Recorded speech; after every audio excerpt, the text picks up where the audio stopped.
بیچ میں یہ ذکر چھوڑ دیا گیا کہ اس قرارداد باہمی کے مطابق یہ لوگ شہر سے نکل کر پہاڑوں کے درمیان ایک غار میں جا چھپے تاکہ سنگسار ہونے یا ارتداد پر مجبور کیے جانے سے بچ جائیں۔ میں ترجمہ آگے پڑھ رہی ہوں، یہ تفسیر تھی، ترجمہ آگے پڑھ رہی ہوں۔ یہ اللہ کی نشانیوں میں سے ایک ہے، جس کو اللہ ہدایت دے وہی ہدایت پانے والا ہے، اور جس سے اللہ بھٹکا دے اس کے لیے تم کوئی ولی مرشد نہیں پا سکتے۔ اب یہ رکوع ختم ہوا ہے، آگے پڑھ رہی ہوں ترجمہ۔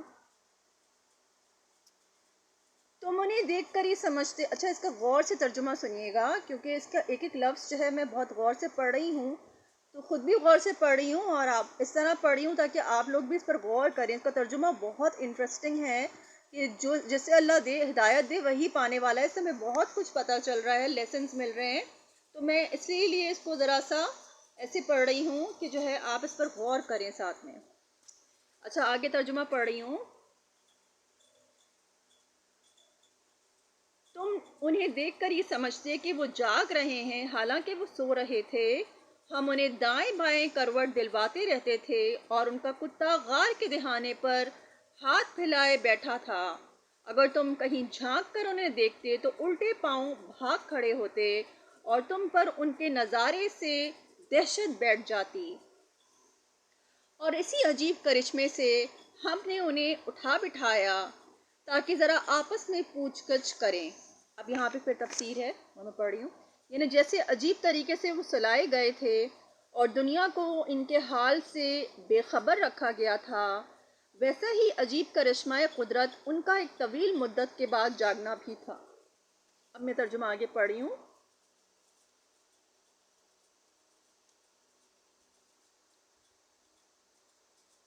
ان میں سے ایک نے پوچھا، کہو کتنی دیر اس حال میں رہے؟ دوسروں نے کہا شاید دن بھر یا اس سے کچھ کم رہے ہوں گے۔ پھر وہ بولے اللہ ہی بہتر جانتا ہے کہ ہمارا کتنا وقت اس حالت میں گزرا۔ اب یہاں پہ میں سٹاپ لگا کے تھوڑا سا سوچ رہی ہوں کہ جو ہے نا قیامت کے دن بھی کچھ ایسا ہی معاملہ ہوگا کہ ہم بھی جو ہے جب اٹھیں گے تو ہم بولیں گے دنیا میں کتنا وقت گزارا۔ آپ نے بھی سنا ہوگا وہ مکالمہ، تو ہم بھی اسی طرح کے جواب، اسی طرح کے اندازے لگا رہے ہوں گے۔ تو بہرحال اللہ تعالیٰ کا بھی ایک انٹرسٹنگ طریقہ ہے۔ بہرحال میں آگے کنٹینیو کر رہی ہوں کہ پھر وہ بولے اللہ ہی بہتر جانتا ہے کہ ہمارا کتنا وقت اس حالت میں گزرا۔ چلو اب اپنے میں سے کسی کو چاندی کا یہ سکہ دے کر شہر بھیجیں اور وہ دیکھے کہ سب سے اچھا کھانا کہاں ملتا ہے، وہاں سے وہ کچھ کھانے کے لیے لائے، اور چاہیے کہ ذرا ہوشیاری سے کام کرے، ایسا نہ ہو کہ وہ کسی کو ہمارے یہاں ہونے سے خبردار کر بیٹھے۔ اگر کہیں ان لوگوں کا ہاتھ ہم پر پڑ گیا تو بس انصاری کر ڈالیں گے، یا پھر زبردستی ہمیں اپنی ملت میں واپس لے جائیں گے، اور ایسا ہوا تو ہم کبھی فلاح نہ پا سکیں گے۔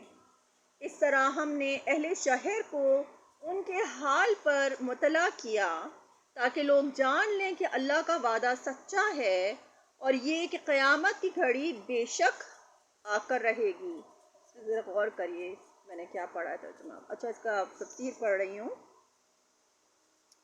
یعنی جب وہ شخص کھانا خریدنے کے لیے شہر گیا تو دنیا بدل چکی تھی، بت پرست روم کو عیسائی ہوئے ایک مدت گزر چکی تھی، زبان، تہذیب، تمدن، لباس، ہر چیز میں نمایاں فرق آ گیا تھا۔ 200 برس پہلے کا یہ آدمی اپنی سج دھج، لباس، زبان، ہر چیز کے اعتبار سے فوراً ایک تماشا بن گیا، اور جب اس نے پرانے زمانے کا سکہ کھانا خریدنے کے لیے پیش کیا تو دکاندار کی آنکھیں پھٹی کی پھٹی رہ گئیں۔ تحقیق کی گئی تو معلوم ہوا کہ یہ شخص تو ان پہلوان مسیح میں سے ہے جو 200 برس پہلے اپنا ایمان بچانے کے لیے بھاگ نکلے تھے۔ یہ خبر آنن فانن شہر کی عیسائی آبادی میں پھیل گئی اور حکام کے ساتھ لوگوں کا ایک ہجوم غار پر پہنچ گیا۔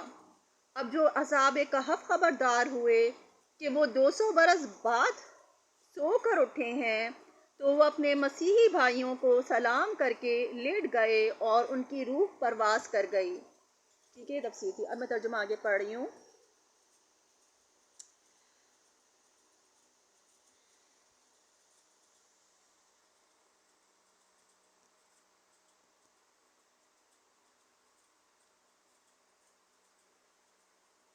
مگر ذرا خیال کرو کہ جب سوچنے کی اصل بات یہ تھی اس وقت وہ آپس میں اس بات پر جھگڑ رہے تھے کہ ان اصحاب کہف کے ساتھ کیا کیا جائے۔ کچھ لوگوں نے کہا، ان پر ایک دیوار چن دو، ان کا رب ہی ان کے معاملے کو بہتر جانتا ہے۔ اب یہاں پہ یہ تفسیر ہے۔ انداز کلام سے ظاہر ہوتا ہے کہ یہ صالحین نصارہ کا قول تھا۔ ان کی رائے یہ تھی کہ اصحاب کہف جس طرح غار میں لیٹے ہوئے ہیں اسی طرح انہیں لیٹا رہنے دو اور غار کے دہانے کو تیغا لگا دو۔ ان کا رب ہی بہتر جانتا ہے کہ یہ کون لوگ ہیں، کس مرتبے کے انسان ہیں اور کس جزا کے مستحق ہیں۔ تو اب میں ترجمہ آگے پڑھ رہی ہوں۔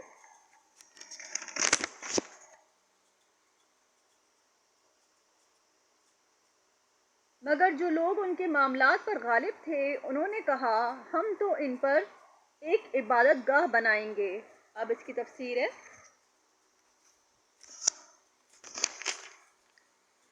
یہ اس وجہ سے ہوا کہ اس وقت عیسائی عوام کے اندر بھی مشرکانہ خیالات پھیل چکے تھے۔ پرانے بتوں کی جگہ یہ نئے معبود انہیں پوجنے کے لیے مل گئے۔ اب میں ترجمہ آگے پڑھ رہی ہوں۔ کچھ لوگ کہیں گے کہ وہ 3 تھے اور چوتھا ان کا کتا تھا، اور کچھ دوسرے کہہ دیں گے کہ 5 تھے اور چھٹا ان کا کتا تھا۔ یہ سب بے تکی ہانکتے ہیں۔ کچھ اور لوگ کہتے ہیں کہ 7 تھے اور 8واں ان کا کتا تھا۔ اب اس کی تفسیر ہے۔ اس سے معلوم ہوتا ہے کہ اس واقعے کے پونے 300 سال بعد نزول قرآن کے زمانے میں اس کی تفصیلات کے متعلق مختلف افسانے عیسائیوں میں پھیلے ہوئے تھے اور عموماً مستند معلومات لوگوں کے پاس موجود نہ تھیں۔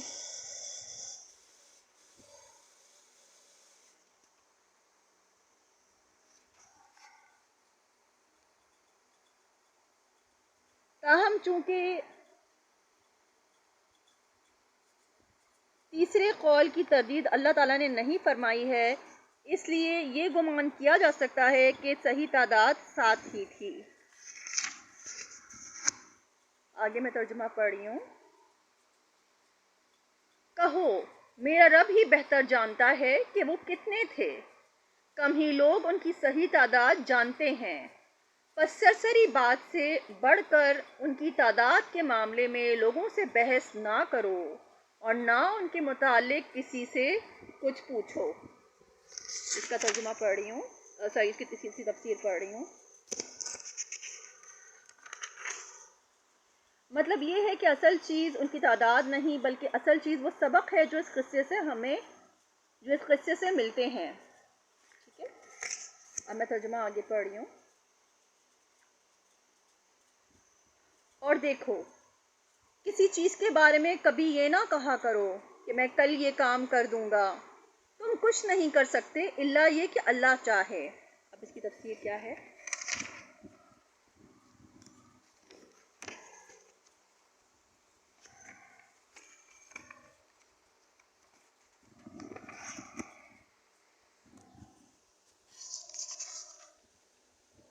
یہ ایک جملہ معترضہ ہے جو پچھلی آیت کے مضمون کی مناسبت سے سلسلہ کلام کے بیچ میں ارشاد فرمایا گیا ہے۔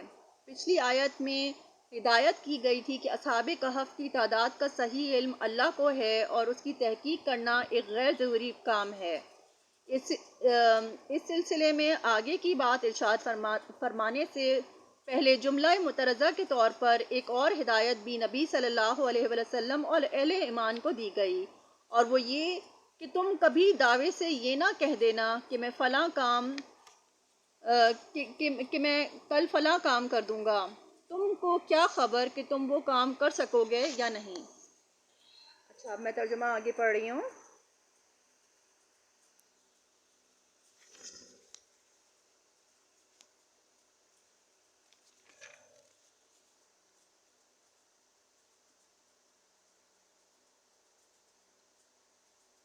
اگر بھولے سے ایسی بات زبان سے نکل جائے تو فوراً اپنے رب کو یاد کرو اور کہو، امید ہے کہ میرا رب اس معاملے میں رشد سے قریب تر بات کی طرف میری رہنمائی فرما دے گا۔ اور وہ اپنے غار میں 300 سال رہے، اور کچھ لوگ مدت کے شمار میں 9 سال اور بڑھ گئے ہیں۔ تم کہو، اللہ ان کی قیام کی مدت زیادہ جانتا ہے۔ آسمانوں اور زمین کی سب پوشیدہ احوال اسی کو معلوم ہے۔ کیا خوب ہے وہ دیکھنے اور سننے والا۔ زمین اور آسمان کی مخلوقات کا کوئی خبرگیر اس کے سوا نہیں، اور وہ اپنی حکومت میں کسی کو شریک نہیں کرتا۔ اب اس کا میں آپ کو تفصیل پڑھ رہی ہوں۔ یعنی اصحاب کہف کی تعداد کی طرف ان کی مدت قیام کے بارے میں بھی لوگوں کے درمیان اختلاف ہے، مگر تمہیں اس کی کھوج میں پڑنے کی ضرورت نہیں۔ اللہ ہی جانتا ہے کہ وہ کتنی مدت اس حال میں رہے۔ آگے میں ترجمہ پڑھ رہی ہوں۔ اے نبی صلی اللہ علیہ وسلم، تمہارے رب کی کتاب میں سے جو کچھ تم پر وحی کیا گیا ہے اسے جوں کا توں سنا دو۔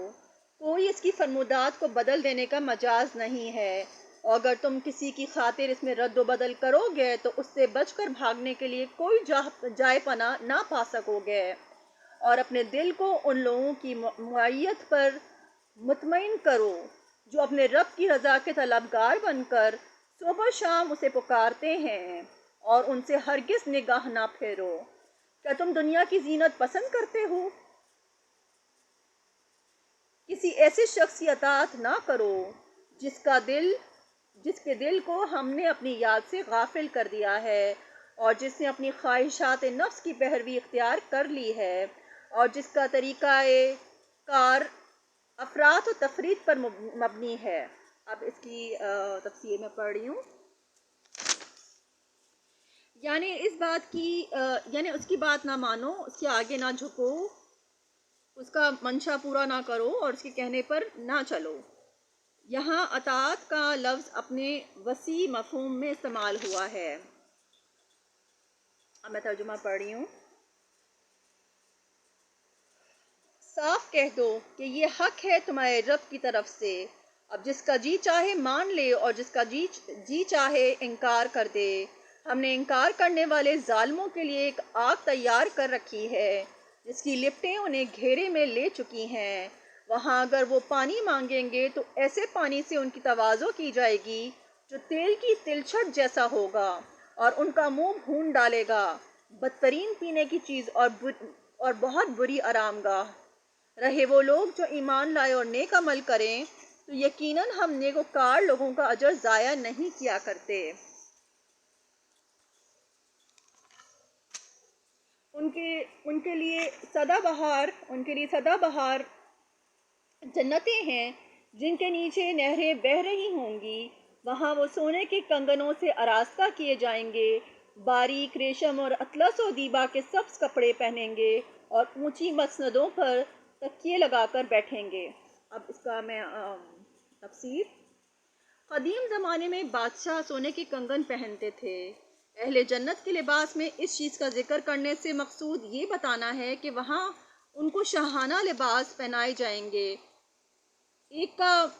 ایک کافر و فاسق بادشاہ وہاں ذلیل و